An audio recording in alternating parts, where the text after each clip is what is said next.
Hello everyone. Before we start, make sure to like and subscribe to the channel and leave a comment with where you are from and what time you're watching. That way, YouTube will keep showing you stories just like this one. Now let's begin. God, I need this, Benji finally muttered, breaking the silence that had followed us most of the 8-hour drive. The words came out heavy, like they cost him something to say. He hadn't spoken much since June, since the crash, and when he did, his voice sounded hollow, stripped of its color. Leah glanced at him from the passenger seat, her expression soft in the glow of the dashboard. She didn't say anything, just reached over and squeezed his hand. Her thumb brushed over his knuckles, slow and reassuring. He didn't squeeze back, but he didn't pull away either. That was enough. By the time we pulled into the Mount Rogers trailhead, the sky was washed in fading pink, the last scraps of daylight caught on the spruce tops like embers. We unloaded our packs, the quiet still fragile between us, and started the hike. Headlamps carved narrow tunnels of light through the forest, bouncing off slick roots and wet stone. When we reached the clearing, night had fully swallowed the mountain. The silhouette of an old fire tower loomed nearby. Only its rusting foundation remained, half-eaten by moss. That's where we set up camp. The plan was simple. No phones, no news, just the woods. A pause button for the world. Dinner was rough but perfect. Sausages hissing over the fire, chunks of trail bread passed around, swigs from dented flasks. Whiskey first, then bourbon, the burn chasing the chill from our bones. For the first time in months, Benji laughed. It startled us. Raw, sudden, almost too loud. But Leah grinned, teasing him. Last week you looked like you'd swallowed a ghost. Now you're acting human again. He shoved her hand away with a crooked smile, but his face softened like a crack in the shell. For a moment he looked like the old Benji. I watched them through the flicker of the fire. Promise me something, I said quietly. They both looked at me. If anything happens, anything at all, you don't freeze, you speak up. Benji swallowed a mouthful of bourbon like armor. Leah stared into the fire.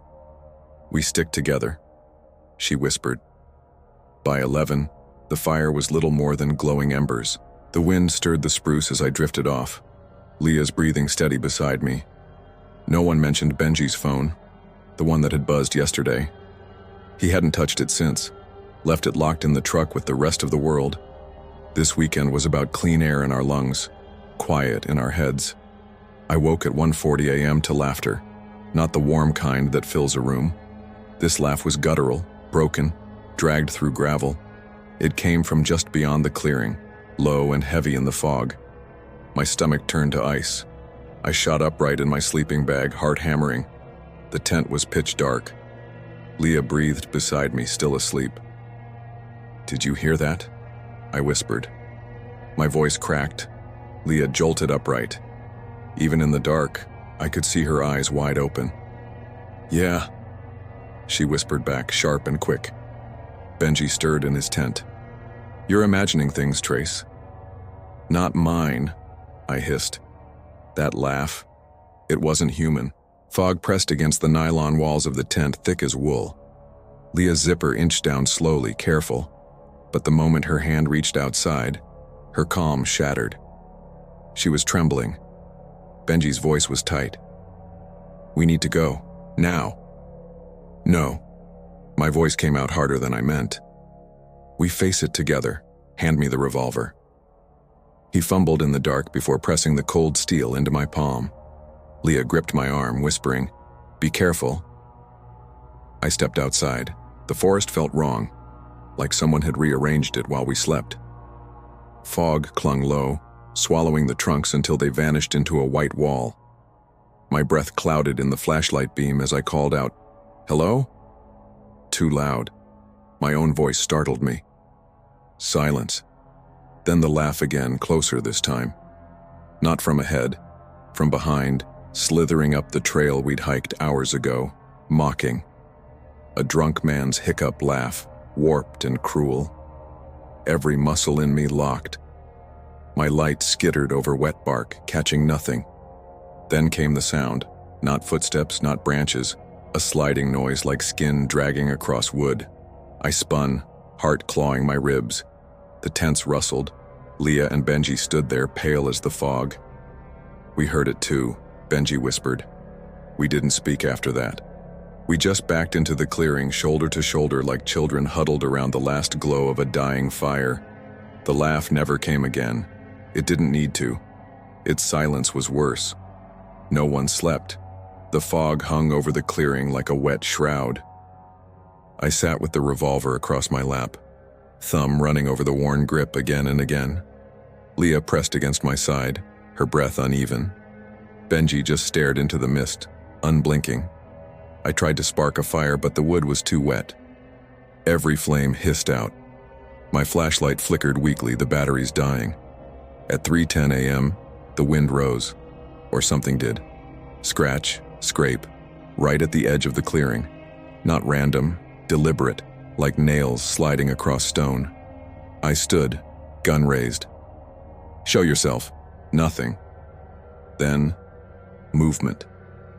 Just for a second, a tree trunk seemed closer than it had been. Or maybe the fog was lying to me. I swung my light toward it. White. Empty. The wind whined low through the spruce, hollow and hungry. Then came another sound, high above. Branches shifting, something climbing just out of sight. Leah's nails dug into my arm. "We go," she whispered, "before it gets smart." I nodded. Benji didn't argue. We tore down camp with shaking hands, shoving wet hammocks into packs, not caring what we left behind. Benji's fingers trembled so hard, he couldn't strap his pack. I had to haul it onto his shoulders for him. By sunrise, we stumbled back to the parking lot, hollow-eyed and shivering. The truck sat there untouched. When we looked back toward the trail, there was nothing. No footprints, no broken branches.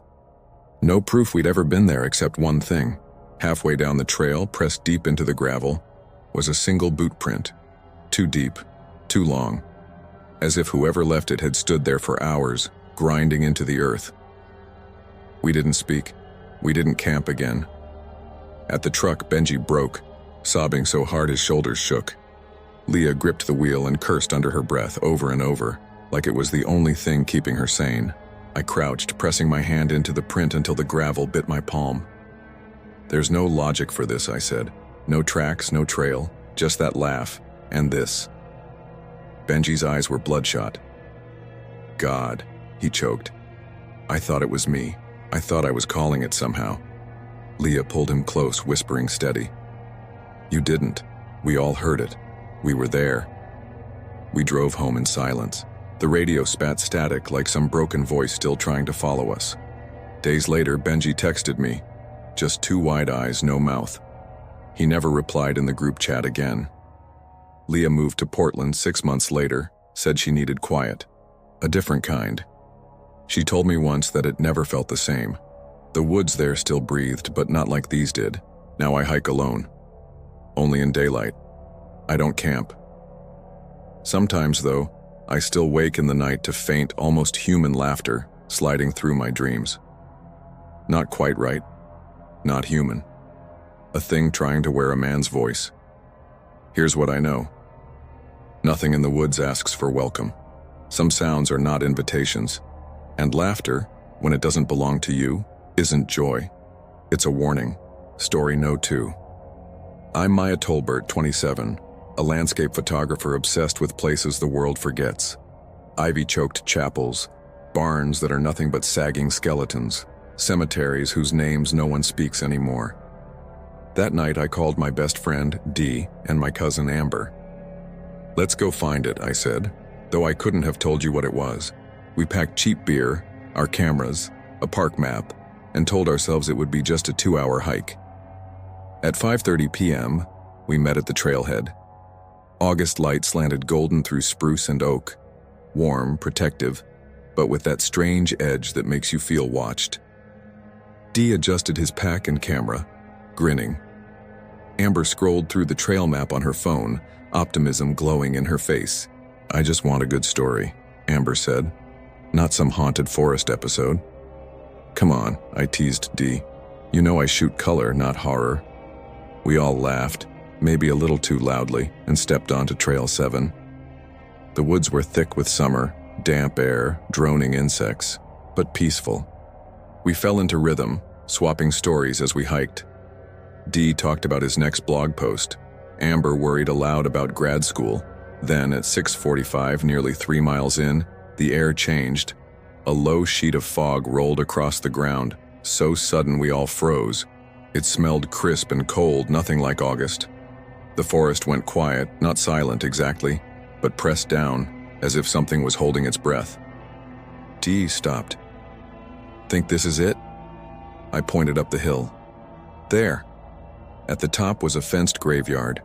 Rusted iron bars tangled with vines. Stone markers leaned under decades of rain and wind. 7 graves, names carved shallow. No eerie glow, no ghostly light. Just stillness so heavy it felt alive.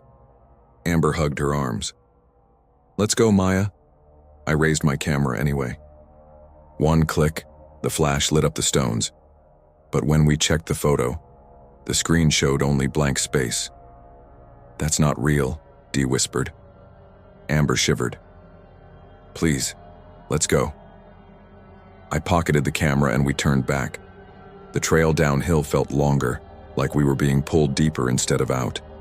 The road was wide but felt too narrow, as though the night was closing in. Darkness fell fast. The forest was dead still. No birds, no wind, not even the crunch of our boots. Then we saw them. 200 yards ahead, 5 figures stood across the road, perfectly still. No uniforms, no flash of headlamps, no sound. "Maybe rangers?" Dee whispered, though his voice trembled. Amber shook her head. "No, they're facing away from us." I lifted my camera and zoomed, but the screen went black. The camera shut off entirely. We stepped forward. No sound followed us. The figures didn't move. And then, just like that, they were gone. No fading, no footsteps, just gone. The road stretched empty before us. Dee's voice cracked. "You saw that, right?" Amber's breath puffed white in the air. "It's not supposed to be this cold." We turned back, but suddenly nothing looked familiar. The paths bent wrong, shadows fell in the wrong places. The woods seemed to rearrange themselves around us. The fog thickened. The cold crept into our shoes. We stumbled and tripped on roots that hadn't been there before. It felt like something was guiding us, just not toward the exit. Finally, at 9 p.m., the trailhead appeared like a door cracking open.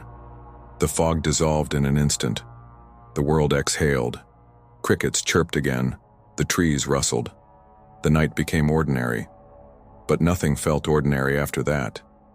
Back in Charleston, Dee never posted to his blog again. Amber deleted every saved trail map. I shut myself in my darkroom, developing the photos, and every frame of the cemetery came out blank, just grainy static. It felt like something had erased them. Amber stopped answering calls. Dee ignored my emails. Months passed before I heard from either of them. When Dee finally wrote back, it was just one line. "I saw them again." Then silence. Amber sent one message. "I can't look at that forest ever again." I kept the photos anyway, blank as they were, and kept remembering that night. The weight of the air, the way the forest swallowed sound, the figures waiting. And I learned something. Silence isn't empty. It's full. Full of expectation. Full of things that know how to wait. Trail 7 wasn't just a hike, it was an invitation, or maybe a trap.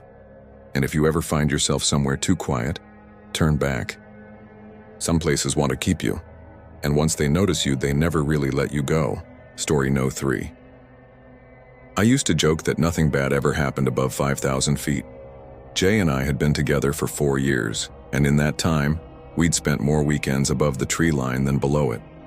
We knew every switchback on the Blue Ridge by name.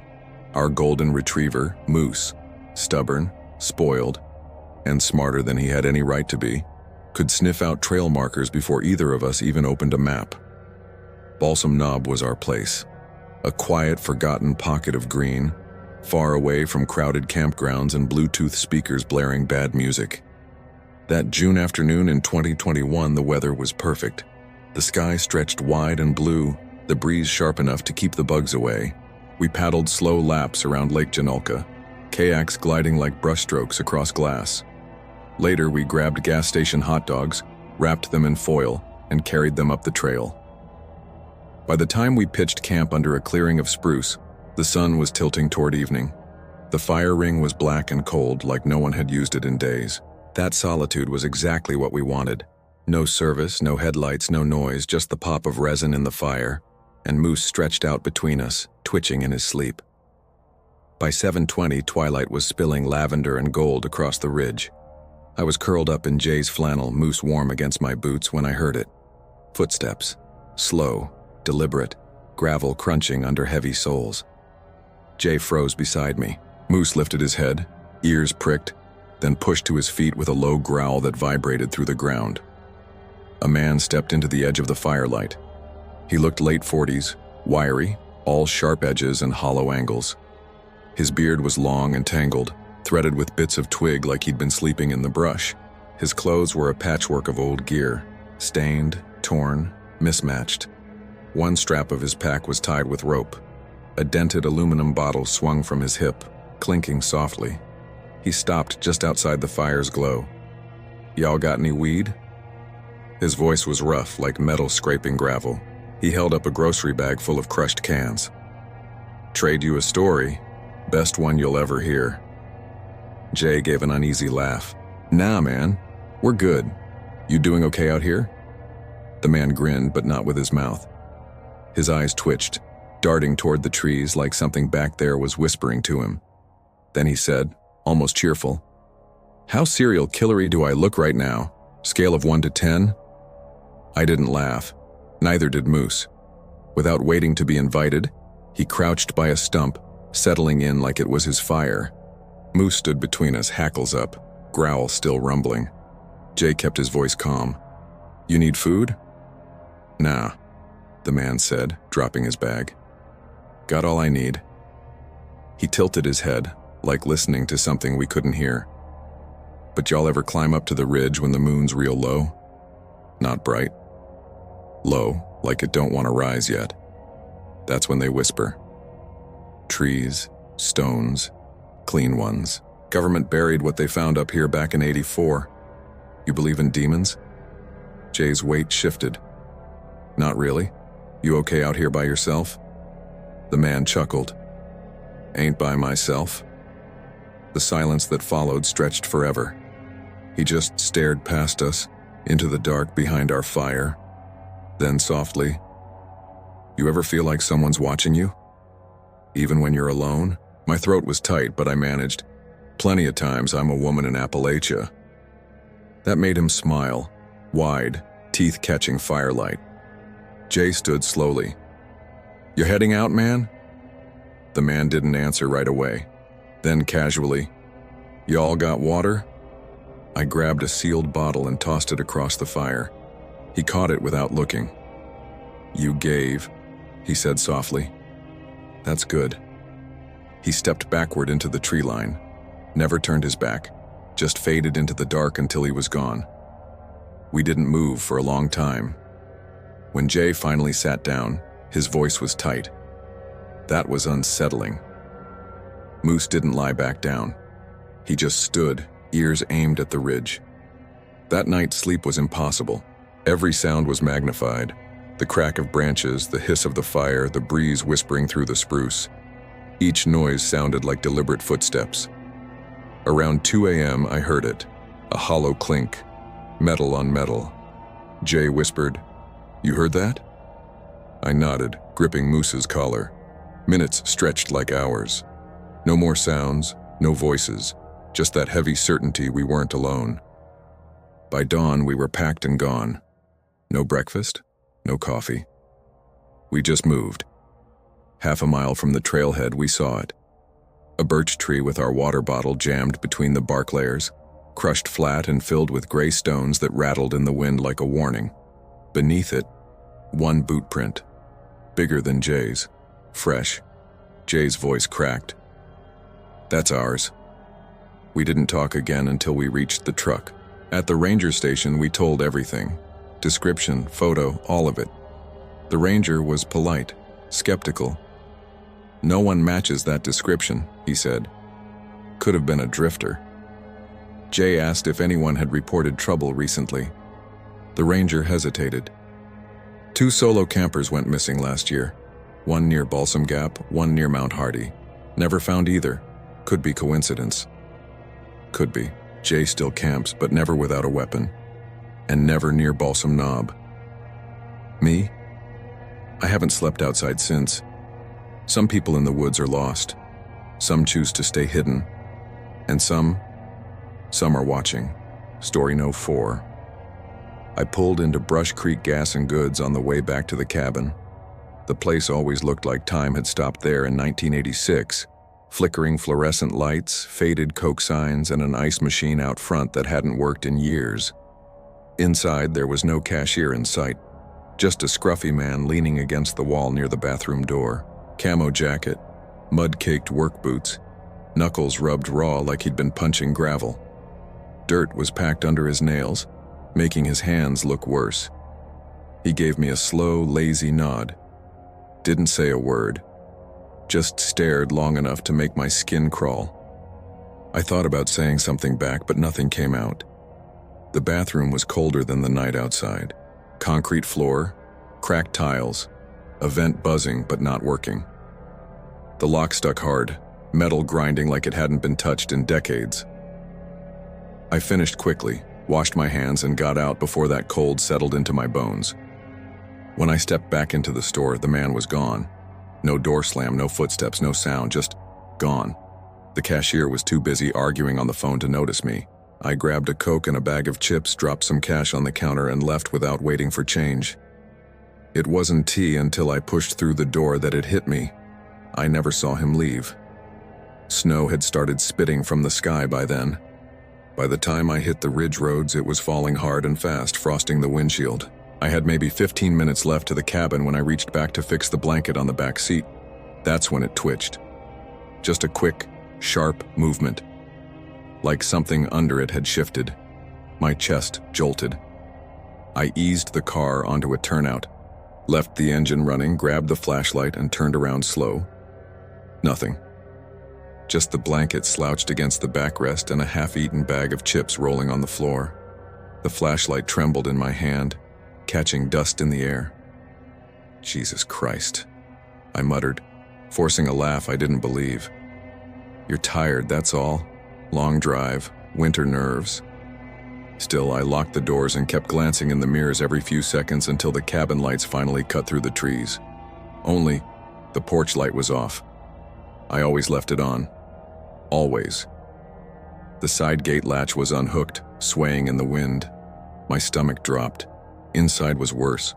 The boots by the door, my boots, and had been moved. Just slightly. Enough to notice if you saw them every day. My eyes tracked the floor until they landed on it. A wet boot print on the stone by the fireplace. I swallowed hard, reached into the drawer, and wrapped my hand around the cold metal of the .38. The sound of the safety sliding off was too loud. My hands shook, but I forced myself to move slow, step by step, toward the den. That's when I saw him. The man from the gas station. Same jacket, same hands. He was curled up on my couch like it belonged to him, head resting against the cushion, eyes half-lidded like he'd been napping there for hours. When he stirred and looked at me, he didn't flinch, didn't panic. "Sorry," he said, his voice low, cracked. "Didn't mean to scare you, just needed warm." I kept the pistol aimed, my throat tight. Words stuck until I forced them out. "Get out, now." He blinked at me. For a moment he didn't move. Then, slow and stiff, he pushed himself upright, raising his hands, palms empty. No argument, no pleading. Just a quiet figure standing in my den like a ghost caught in the wrong house. Then he turned and walked out into the snow. No sound of boots. Just the wet slap of his soles fading into the dark. By sunrise, 2 young sheriff's deputies pulled up. They tried to look official, but their eyes kept darting toward the corners of the cabin. like they half expected him to still be hiding there. One deputy crouched by the boot print, then traced the tracks outside. "He hitched from the gas station," the taller one muttered. "Climbed in while you were inside. Bold but not new for him." They read me his record. Trespassing, prowling, stalking charges scattered across counties. "He's not violent," the younger one said. "Just sneaks around. Likes quiet places." I wasn't sure if that was meant to calm me down or make my skin crawl worse. By mid-morning, I locked the cabin door, slid the key under the mat, and left. Drove slower than I ever had, every mile thick with the feeling that maybe he was still near, maybe watching. Here's what stayed with me. That man didn't need a weapon or a shout or a single threat to terrify me. He used space, silence. He moved through my world like I was the trespasser. That night taught me red flags aren't loud. They don't scream. They flicker, like a porch light that should have been on but wasn't. A side gate swinging loose, a footprint where no one should have been. Real danger doesn't always break windows.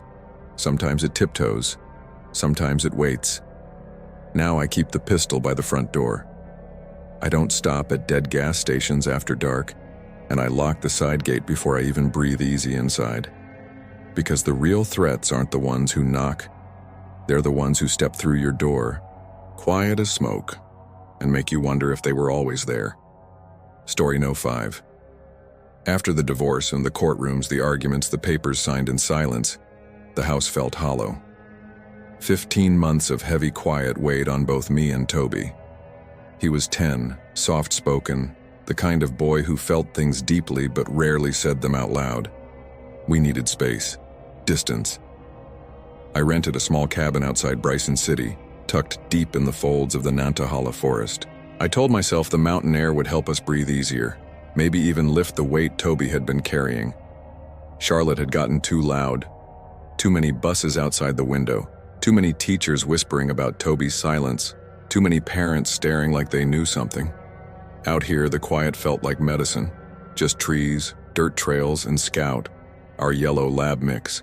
Scout was Toby's anchor, the one thing that could pull words from him when nothing else worked. Every morning, the three of us walked together down Whispering Hollow Trail. By the second week, Toby asked if he could take Scout on short walks alone. I said yes, but I watched him from the porch every time, pretending to read, eyes tracking his small frame between the trees. I gave him one rule: don't go past the orange trail markers. "I won't, Mom," he'd say, looking me straight in the eye, his voice solemn. Toby never lied, not about anything. March 3rd was sharp and cold, the kind of day where the light feels thin. Around 4, Toby asked to take Scout before dinner. I reminded him about the marker. He nodded, clipped on the leash, and disappeared down the path. I sat on the porch with coffee, steam curling into the chilly air. Then something shifted, or stopped. The forest went still. No birds, no rustling, no chatter from squirrels. It felt like holding your breath before something breaks. By 4:45, I felt it, a slow, creeping unease. By 5, my chest was tight. At 5:10, I was standing. That's when Scout came back. He stumbled out of the trees, limping, dragging one paw. His fur was streaked with something gray, not mud, not dirt. Ash. When I touched it, it didn't smear, it clung. His side was matted with blood, and there was a bite, jagged, uneven, like something had chewed rather than torn. "Toby," I called, my throat tight. He came a minute later, cheeks flushed, head down. I grabbed him, searched for scratches, bruises, anything, but he was whole, quiet. "What happened?" My voice shook. "Scout ran," Toby whispered. He smelled something and pulled away. I waited at the marker. I believed him. Toby never lied. That night, Scout paced the porch, circling the front door, ears twitching toward the black line of trees. At midnight, he barked once, a low, chest-deep sound that made my ribs ache. He wouldn't let me clean the ash off him, snapping if I got too close. In the morning, I called the ranger station, not even sure what I was reporting. By noon, Ranger Alan Rigsby pulled up in a mud-streaked truck, tall, gray-bearded with the quiet weight of someone who's walked long trails alone. He listened while I told him everything, then followed me down the trail. At the orange marker, he crouched, scraping some of the gray residue into a baggie with his pocket knife. He sniffed it, frowned. "Burn residue," he muttered. "But there hasn't been a fire here in decades." Back at the cabin, Scout froze the second Alan stepped inside, then bolted under the couch, tail tucked, trembling.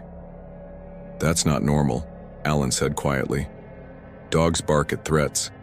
They don't hide like this. Whatever's out there, keep your boy close."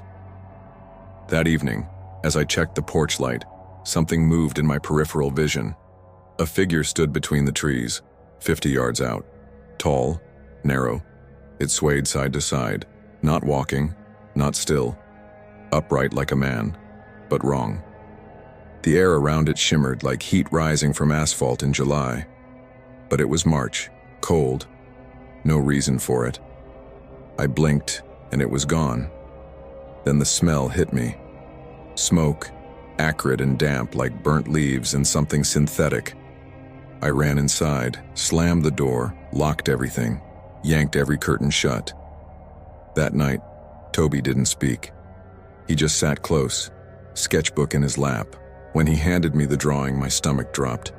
It showed a man-shaped thing, skin rough and dark like bark, fingers splintered into twigs, eyes hollow and black, filled with ash.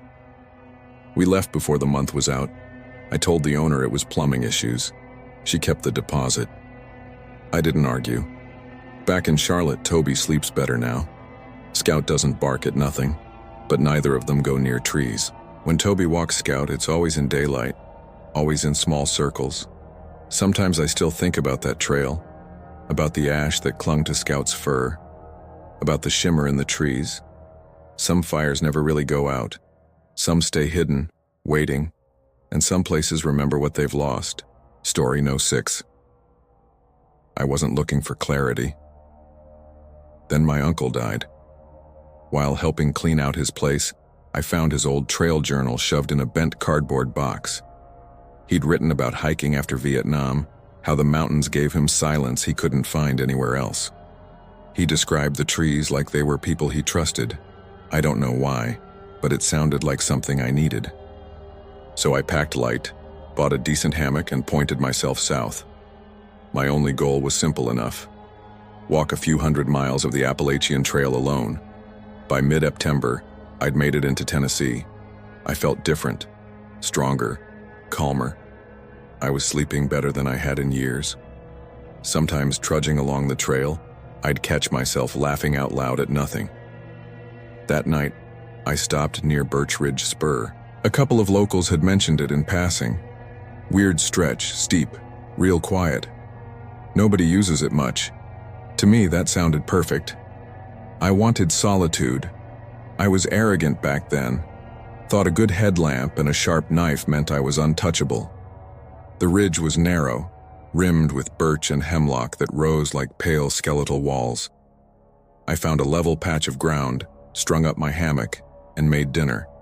Instant mashed potatoes mixed with a packet of tuna. It was the kind of meal that tastes like a feast when you're bone-tired. Afterward, I hung my bear bag, brushed my teeth, and climbed into the hammock with my journal. The glow of my headlamp made the bug net shimmer like a soap bubble. It was about 9:45 when I settled in. At 11:30, I woke up. Not from a sound, not from a dream, from that feeling. Like your body knows before your brain does that something is wrong. The woods weren't just quiet, they were emptied out. No crickets, no wind, not even the soft rustle of leaves. The air felt thick, waiting. Then I heard it breathing. Not the quick huff of a deer, not a panicked gasp. It was slow, wet, human, but not quite right. Too heavy, too deliberate. I froze where I lay. My knife was tucked beneath my pillow. My headlamp clipped above me, but I couldn't move. My chest tightened until even my own breathing felt too loud. Through the bug net, I made out a figure beyond the treine, 30 feet away, maybe less. It didn't walk, didn't tilt its head, just stood there, shoulders sagging, arms hanging low, posture slack in a way that made no sense. It looked like it was listening, Every instinct screamed at me to run, but I stayed. I stared, not blinking, not breathing more than I had to. The figure didn't come closer, didn't back away. It just waited. Time turned liquid. Minutes could have been hours. At some point, my body betrayed me. I must have drifted out of consciousness. When I opened my eyes again, dawn was bleeding through the trees. I sat up fast, scanning for tracks. Nothing. But then I saw my boots. They weren't where I'd left them. They were 10 feet away, turned backwards. The soles pointed toward my hammock like someone had slid their feet in, faced me, and set them down again. Beside them, the leaves bore a single drag line, thin, shallow, pulled away from camp. Not footprints, not a trail, just the sign of something heavy being drawn into the woods. I didn't think. I didn't process. I packed in 15 minutes, left half my food bag hanging in the branches, and walked out of Birch Ridge without looking back. I pushed myself too hard the next day, 14 me, maybe more. No breakfast, barely any water. I just wanted distance. Every snap of a branch behind me made my chest seize. I wouldn't take my eyes off the treeing. It wasn't what I'd seen that scared me the most. It was what the woods felt like after. Like something had hung back just far enough to stay invisible, but never let go of me. The silence wasn't peace anymore. It was pursuit. By late afternoon, I stumbled onto a logging road and waved down an old Dodge pickup. The driver, a sunburned man with oil-stained hands, slowed and squinted at me. "You look like hell," he said, matter of fact, and reached into his console for a bottle of Mountain Dew. I drank it in one go, syrupy and burning cold. He didn't press, just drove me into Irwin and dropped me by the gas station without another word. I went straight to the sheriff's office, dirt still caked to my face, and tried to explain. I told the deputy I'd seen something out on Birch Ridge. I didn't know if it was a man, a bear, or something I didn't have a word for. He gave me the look I was expecting, a polite, tight-lipped smirk like he was tolerating a drunk at closing time. "You take anything out there? Mushrooms? Little Jack Daniels?" he asked, leaning back in his chair. I didn't argue. Instead, I handed him the disposable camera I'd been using on the trail. Told him maybe it had caught something strange. He promised to take a look. Weeks later, I got a letter back. There was no explanation, no reassurance, just one note. One photo came out odd. It showed a cluster of trees and in the far left corner a pale shape. No eyes, no detail, just a long, faint outline standing upright where nothing should have been. That was the last time I hiked alone. The last time I trusted deep woods. I kept the photo, though I don't show it anymore. It's not evidence. Not really. Just a blur swallowed by branches. But the picture isn't what convinced me. It was the memory, the crawling weight of that night. The kind that starts in your gut and doesn't fade even when you're back home with concrete under your feet. Over the years, I've told the story, a couple of podcasts, a few late-night campfires. Some people laugh it off, nervous like they want the punchline. Others lean closer like they've got something heavy of their own to share. The ones who believe me don't ask what I saw. They ask what it wanted. I still don't know. All I know is it followed me. Silent, trackless, patient.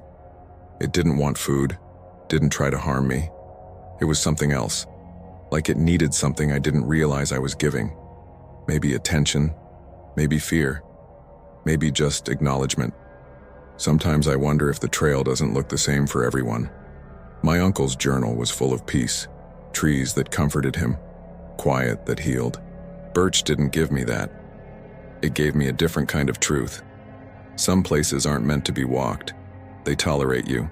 They watch. And if you're lucky, they let you leave. I still keep his journal. It sits locked away alongside the photo. I haven't written in it since that night. Friends still invite me on hikes, and I always smile, shake my head, and say, "Not really my thing anymore." They laugh, call me lazy. I don't bother explaining. You don't have to believe me. You just need to understand one thing. Not everything in the woods is gone or forgotten. Some things wait, and some trails aren't trails at all. They're doors. Respect the places that feel too still, too quiet, the ones no one talks about. Because not everything that follows you wants to be seen, and once it finds you, it doesn't let you go. Some paths remember, some never forget who's passed through. Story No. 7. When I walked into the kitchen the next morning, I stopped cold. There was a second mug in the sink, half full, still faintly steaming. I only ever used the chipped green one with the cracked handle, and I always rinsed it after. This one was plain white. The rim held a faint, greasy imprint of lips. When I leaned closer, the smell hit me. Coffee. Strong, black, bitter. Someone else had made it. My pulse spiked. I went straight to the bathroom. My toothbrush was damp. Not splashed. Actually wet at the bristles. The guest bathroom door stood slightly open. Inside, the mirror was still fogged. Droplets of condensation slid down toward the sink. The towel was limp, damp, recently used. Every instinct screamed. I tore through the cabin, throwing open closets, checking under beds, behind furniture. It felt ridiculous, like every bad horror movie. But I had to. Nothing. No one. But they had been there, maybe minutes ago. Maybe they were still hiding. My hands shook so hard I could barely pack a bag. I dropped the kitchen knife twice, trying to jam it into my coat pocket. I locked every door, every window, whispering to myself like a charm. Safe. Locked. Safe. I didn't sleep that night. I sat in the corner of the guest room, flashlight in one hand, phone in the other, praying for signal. At 9:50 p.m., the front door clicked. Not a knock, not a slam, just the slow turn of a key. Steady, casual, like someone walking into their own home. My stomach dropped. I hadn't left a spare anywhere. Whoever this was, they already had a key. I tried to text 911 anyway, but it just spun, unsent. Outside, the porch light flickered and went black. Then I heard them. Drawers opening one after the other. Not yanked, not slammed. Methodical. Like they were cataloging the place, making it theirs.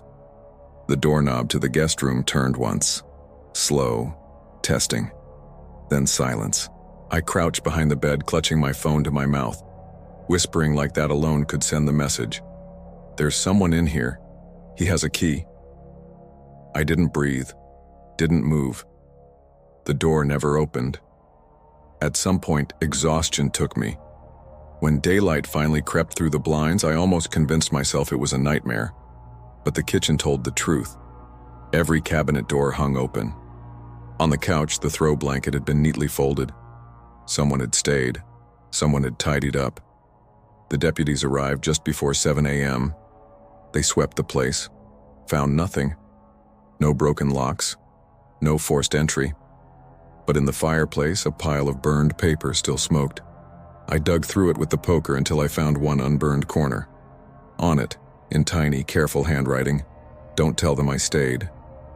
That's when Renee called. Her voice trembled, but she didn't sound surprised. When I explained, she was quiet for a long time. Finally, she said, "I think my brother might still have a copy of the key. He used to stay there before he went off-grid. He's been off his meds. Sometimes he just disappears." I didn't wait to hear more. I packed everything and left. Didn't care about the plants, the sketches, the dishes in the sink. I just needed out. By the time the deputies finished their report, I was already gone. Now I live downtown, Asheville, full of noise. Buses, horns, radios blaring from shop fronts. I sketch crowded markets, subway stations, anywhere people press shoulder to shoulder. Still, I flinch at footsteps in empty halls. I don't house sit anymore. Not for friends, not for anyone. Because silence only feels safe when you know you're alone. And peace isn't peace when you can't be sure who else has the key.